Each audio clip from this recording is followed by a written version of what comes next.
All right, guys, how's everybody doing? Welcome to our first podcast here at Renzo Gracie Clarksville. I have myself, James Hoskins, Professor Andrew, and our special guest coming with us today for this awesome seminar, the man, the myth, the legend, Jonathan JT Torres. How are you doing today, sir? First of all, pleasure to be here with you guys. It's an honor to be here with you guys, and I'm doing great. I'm excited. We're going to be doing a seminar today. I'm going to be able to share the mats with you guys and share some of my knowledge and have some fun with you guys. All right, cool. We're very excited. We've been talking about it, but kind of bring you back in. One of our students, Jared Rubido, make sure I give him a shout out on this. From day one, since he's got here, everything that come out of his mouth is, you guys have got to get JT here. He would love the school. You guys would love his training. I'm telling you, you got to get JT here. So we got JT here. So you two have, now I am a black belt, but not like these black belts. So we're going to talk about a little bit about jiu-jitsu knowledge.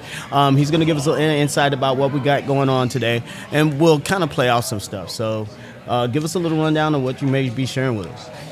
So, what I want to work on with you guys today, I'm going to focus on top game today. I'm going to focus on the top position. I was talking with Jared actually on the drive from yesterday from the airport to the hotel, and the drive from the hotel to the academy today, and we were talking about jiu-jitsu obviously and the academy, and I was asking him, I'm like, hey, what's one thing you think the students will benefit from, or what's one thing you would like to see me teach? And he said, man, your guard passing is unbelievable. I think it would be cool if you share that with us.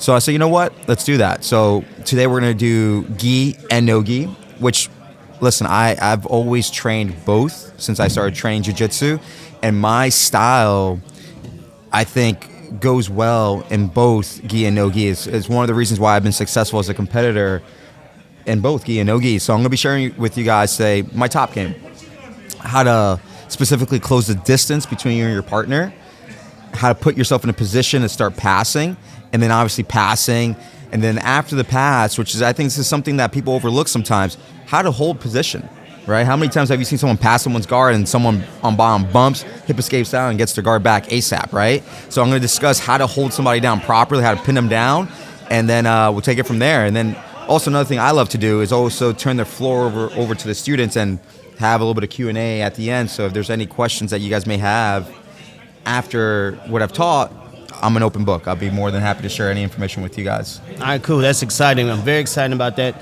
Actually, some of the things that Professor Andrew is often going over with us is guard retention and making sure that if someone is passing your guard, having a game plan for afterwards. Another high-level competitor, he may have some questions of some things we may be able to take back from this that we can use in our competition team or whatever. So I'm not going to speak for him. He's got a mic in front of him. No, days like this are awesome. I get to be a student. It doesn't happen a whole lot now when you take over instructional duties. I'm sure he knows too. It's nice when you get to kind of, compartmentalize that role a little bit and get to learn a little. He's competed against some of the best players of all time, so I'm really excited to pick his brain on how he dealt with guys like Lucas and people like that in their prime. One of the youngest American black belts ever promoted, and the fastest too. And then everybody was buzzing, and he's still winning and still winning and still winning. Didn't give up a point for 7 years in ADCC competition, so I'm excited to be a student today myself too, for sure. Awesome. Yeah. Thank you. Appreciate that. So see, we know a little bit about you. Yeah. But we do. They may not. So do you mind telling them a little bit about yourself, some of your history, your background, kind of some of the things that Professor Andrew was alluding to?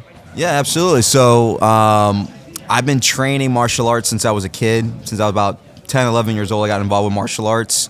And it started off with karate, actually. So my karate teacher, I would say, was ahead of his time. This was a karate teacher who had a vision of being well-rounded, right? Where back then, karate teachers were like, just karate, best art there is, don't learn anything else, right? He was someone who said, listen, you should learn how to grapple, you should learn how to wrestle, you should learn how to do it all. So then he's the one who got me involved with wrestling and jiu-jitsu, and at around the age of 15 was when I started doing jiu-jitsu full-blown. That's when I started seeking out all the information I could get, and 4 years and a couple months after that, I got my black belt at 19 years old. I'm 33 years old now, been a black belt a long time.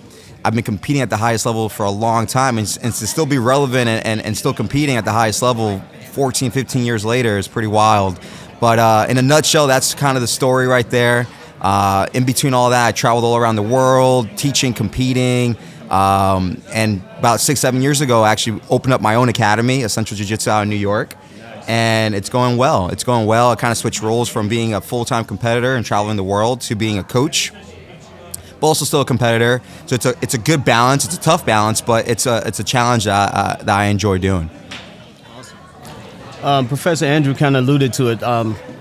For some of you who do know here, we keep him quite busy.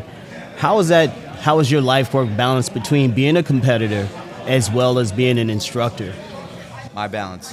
So it's not an easy one, but if it was easy, everybody would do it, right? So it's something that something I've been prepping for my entire career, though, because something I've always enjoyed doing was always coaching and teaching. I remember when I first started doing jiu-jitsu, I told myself, I want to be a world champion, I want to get my black belt, but I really want to open my own dojo one day. So that's always something I had the vision to do. And then when I was in California training at Team Antos, I was made the head coach for the kids program out there. And that taught me a lot. Like, I was teaching the kids and filling in for Andre when he would travel, which was a lot. And yeah, so it's something I've been preparing to do my entire career, and it's something I enjoyed doing. So when I first started my academy, it was tough, but it was manageable. You know, it's something that if you're willing to put in the hard work, it's doable. You just got to stay committed to the students, to your own regimen. You got to be disciplined, but at the end of the day, it's well worth it. Awesome. Yeah, for me, that's been one of the toughest things to navigate. This is probably the first year I've been the head instructor of a program full-time while competing and managing my family simultaneously, and I'd say at times it's been kind of impossible. Something always has to give in a way, but having a good support network is absolutely a baseline for being successful in that, and knowing when to take breaks. Like, even, you know, I was talking with Clay Mayfield the other night, and he's like, man, I have a bad habit of coming back from tournament and just getting right back into it. And he was burnt out, and you can tell, like, it you know, carrying all those duties, like, burnout's almost a guarantee if you don't take those breaks. 100%. Yeah. So I always say this, kind of alluding to what you were just saying. Rest is part of the equation of success. If you're not resting, if you're not taking the time to mentally and physically recharge and reset, you're going to run into a wall eventually. So it's all about finding a balance too, like you were just saying. Like, that's what life is all about. You got to find a balance in anything you do in life, whether it's training, eating, sleeping, everything you do, there has to be a balance to it. So, yeah, you got to get that rest in, man. Rest is part of the equation of success, guys. Mark it down. Mark it down. Mark it. You heard it from the man. Make sure you get your rest. I got a lot last night because they tried to kill me yesterday. I was in bed by 9:30. I'm old. I can't. Probably be in bed by 6:30 after rolling with these two guys today. Now, you said food. Have you been able to taste the Southern cuisine yet? Have you been able to get, something on your palate that was working for you? I've been to the South a few times. I've had some good food, but I haven't had any good food out here. I mean, just yet. I just got in town. I'm not saying there isn't any good food out here. I'm just saying I'm looking forward to it after the seminar. All right, we're going to get him some good Clarksville barbecue. We're going to get him fed, Got to get the barbecue. All right, we're going to make sure we get him some good Clarksville BBQ up in here. Hopefully he'll go on and say it was good and not give us a bad report. So you guys check out JT on his Instagram. He's going to give us a report to see how we did. Something else you had talked about was wrestling. That's a big part of his life. We didn't have it in my high school, believe it or not. Like I said, I'm a bit older. I graduated in the 80s. We did not have a wrestling program. It's the only sport I wanted to do, and I couldn't get into it because we didn't have it. He has a big emphasis on it, as well as judo. How do you guys think wrestling affects your overall jiu-jitsu game, and is it something people should be interested in if they want to get into this sport? 100%. Wrestling is a great tool for anyone to have in their life. Anyone. Whether you're a jiu-jitsu player or not a jiu-jitsu player, I always recommend, if you can get involved in the sport of wrestling, do it. For me, yes, you can see the sport of wrestling being a part of my jiu-jitsu game. You can most definitely see that in my style, right? I've won 2 ADCC world titles, and I got to say, I won those titles taking people down.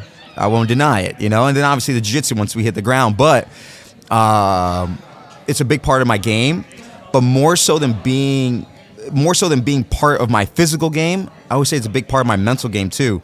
Wrestling taught me that how to grind, how not to give up, not to break, to go, don't stop, keep moving forward.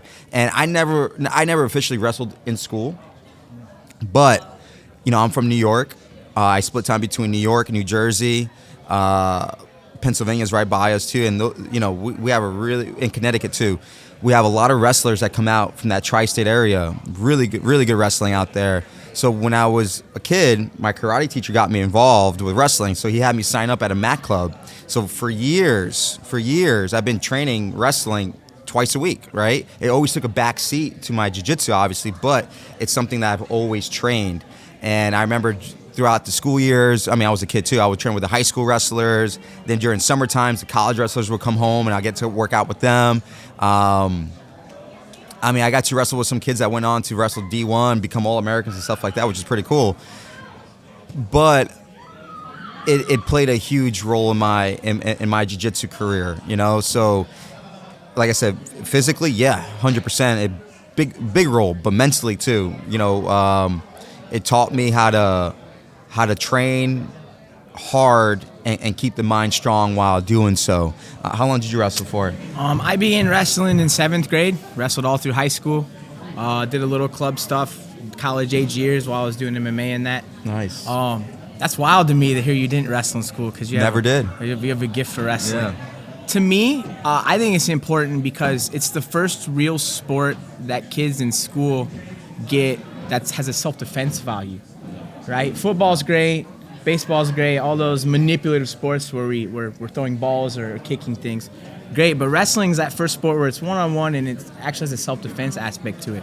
So it's applicable. I think it's the most valuable sport for any kid to do, to teach, how to not quit, work hard. Wrestlers are superior hand fighters. Their conditioning is better than most people. So having that base come into another grappling art like jiu-jitsu, judo, what I'm doing, mixed martial arts, whatever, you notice they have success because they possess those qualities already. So to me, that's where the value comes in, is the mental fortitude, like he alluded to, and then, having a real self-defense aspect to it as opposed to other sports.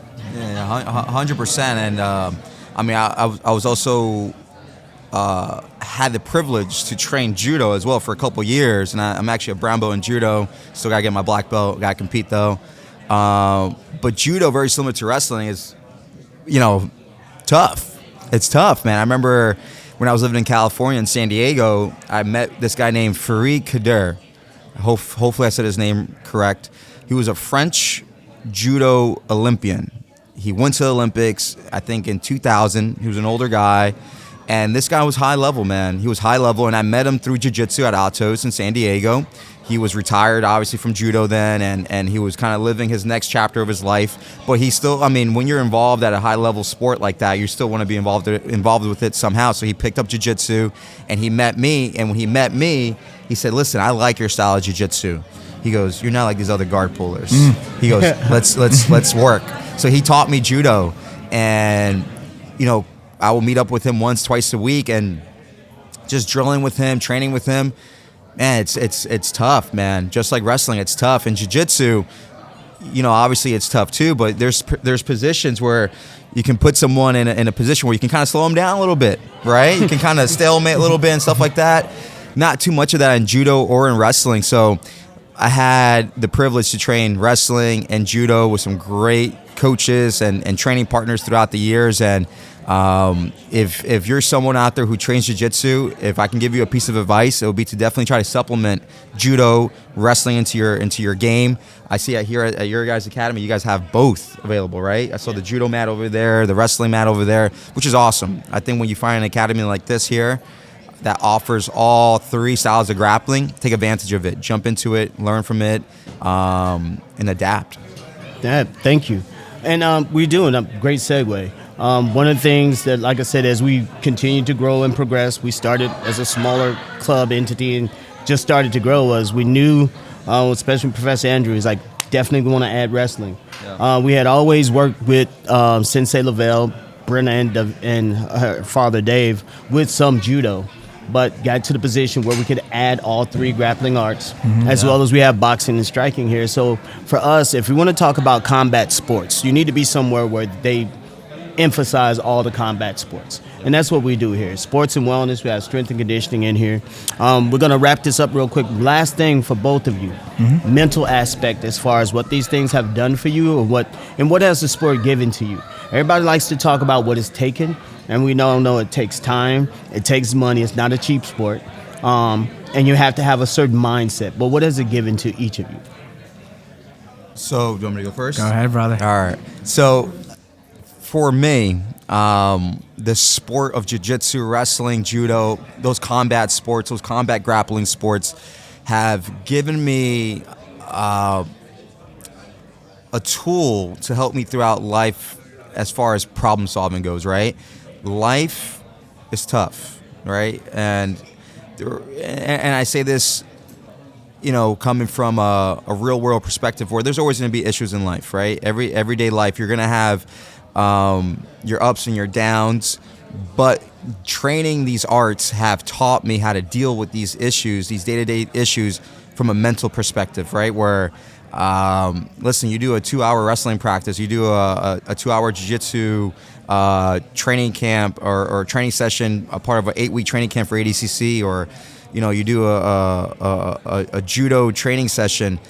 Those other problems become a lot easier to deal with after you make it through those practices, those training sessions, and that's what's given to me. It's given me the ability to look at these issues and help me get around them, solve them, and adjust to them, because that's life. Life. There's no fairy tales out there. We're gonna have our day-to-day issues every day. That's just the way it is. But it's how we deal with them. And jiu-jitsu, judo, wrestling, grappling overall has helped me deal with that, and I'm really appreciative of the arts.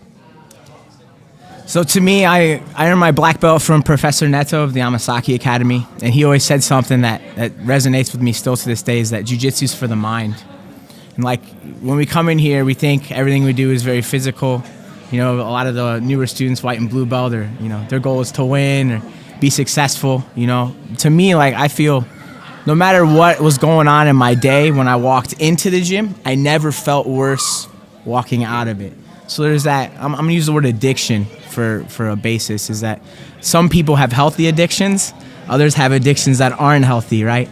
And to me, like, the mental health component of what grappling sports offers for people who have gone through whatever life experiences, maybe have anger issues, depression, anxiety, whatever you're working with, that problem-solving aspect he just alluded to is very important. Like, no problem is unsolvable if you're constantly working to solve problems, right?